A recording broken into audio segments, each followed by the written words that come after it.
Wilderness. It is one of the many things that sets America apart from other nations.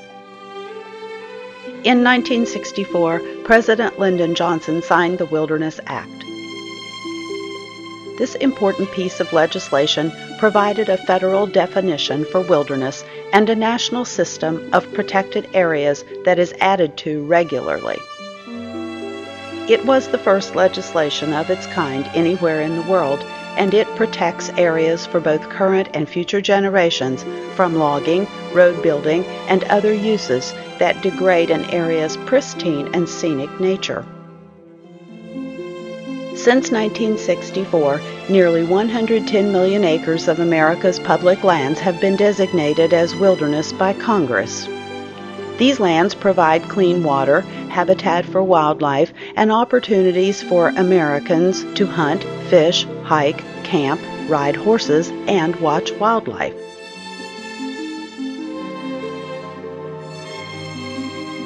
You can view marine mammals and fish for bonefish in the Florida Keys Wilderness,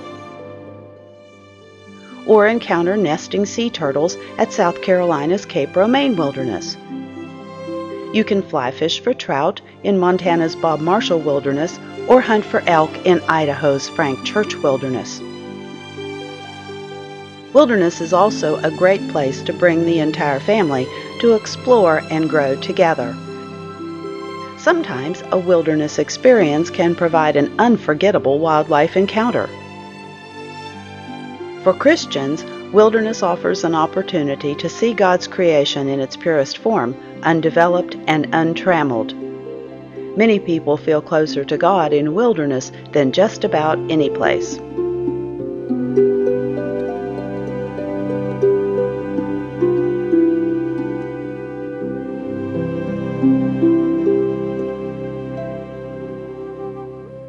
Here in Tennessee, an opportunity exists to help protect wilderness in the Cherokee National Forest. There are a number of wilderness areas in the Cherokee, including the Citico Creek Wilderness, the Joyce-Kilmer Slick Rock Wilderness, and the Big Frog Wilderness, to name a few. The Forest Service has made a number of recommendations to add to existing wilderness areas and create a brand new, nearly 10,000-acre wilderness area, the Upper Bald River Wilderness. These places offer great hiking and backpacking, hunting for both small and large game, fishing for native brook trout, exceptional bird watching, and equestrian activity. Our unique perspective as Christians on this subject carries a lot of weight with decision makers. Recently, Christian Voices were instrumental in helping to protect and expand the stunningly beautiful Dolly Sods Wilderness located in the Monongahela National Forest in West Virginia. Tennessee is no stranger to the wilderness movement. Harvey Broom, author of the outdoor classic Out Under the Sky in the Great Smokies, was born and raised in Knoxville. In 1935, he joined Aldo Leopold, Bob Marshall, Benton MacKaye, and others to found the Wilderness Society. MacKaye, the father of the Appalachian Trail, worked for TVA in Tennessee in the early 1930s. Today, a trail named after him stretches nearly 100 miles through the Cherokee National Forest. In fact, the Benton MacKaye Trail connects together many of the areas being considered for wilderness today. Kumbaya, kumbaya, kumbaya, my Lord. Kumbaya, kumbaya, kumbaya, kumbaya, my Lord. Kumbaya, kumbaya, kumbaya, kumbaya, my Lord. Kumbaya, kumbaya, kumbaya, oh Lord. Kumbaya, kumbaya, kumbaya, walk with me, my Lord. Walk with me, kumbaya. Walk with me, walk with me, my Lord. Walk with me, kumbaya. In June 2009, a small group of Christians spent 5 days and 4 nights camping in the Cherokee National Forest alongside the Bald River. While there, they went through a series of intentional exercises that probed the following question: what are the spiritual values of wilderness in the Cherokee National Forest? This exploration resulted in a document entitled God's Gift of a Beautiful and Bountiful Land. The video clips that follow provide some insight into this wilderness exploration. Our goal is to discern what the spiritual values are of wilderness, why wilderness is important for people of faith, particularly Christians, and then to try to find a way to articulate that in a written statement so that hopefully others can benefit from what we learned here. But when you bring people here with the express purpose of learning about God, they can soar in a way that doesn't happen in the city.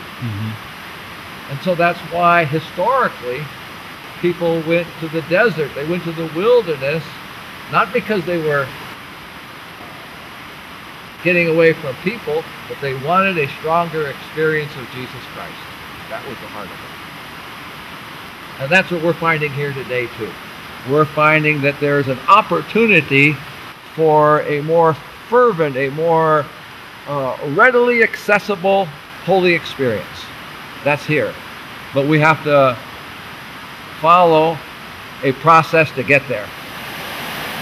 My goal, I think, was to take an extended period of time to get outside of my normal daily routine and daily environment and get away from the built environment and into some natural lands, with the hope that that would clear my thought and give me some better personal discernment for some of the life events that I'm facing right now. And ideally, when I go back to my life, I'll be refreshed and I'll be energized and I'll be more intentional in how I live out my faith in a communal environment.